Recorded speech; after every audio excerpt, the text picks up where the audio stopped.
படத்தை பத்தி பேசுறேன்னு சொல்லி முழு கதையும் சொல்லி கவனத்தை ஈர்த்திருக்காரு இயக்குனர் மிஷ்கின்.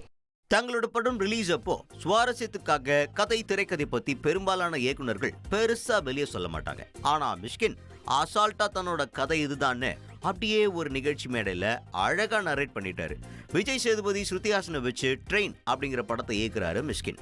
சமீபத்துல தனியார் நிகழ்ச்சியில பேசின மிஷ்கின் தன்னோட ட்ரெயின் படம் முழுக்க முழுக்க ரயில் பயணத்தை பற்றின ஒரு கதைன்னோ, ஒரு ராட்சத புழு தன்னுடைய பிள்ளைகளை வயிற்றுக்குள்ள சுமந்தபடியே எப்படி தவழ்ந்து போய் பத்திரமா அதை வெளியே விடுதோ அதே மாதிரிதான் ட்ரெயின் படம்னு சொன்னாரு. வாழவே விருப்பம் இல்லாத கதாநாயகன் இறப்ப நோக்கி பயணப்பட்டு இருக்கப்ப அந்த ரயில் பயணம் அவருடைய வாழ்க்கையை எப்படி மாத்துது அப்படிங்கறதான் படத்துடைய ஒன்லைனை ஓபன் பண்ணிட்டார்.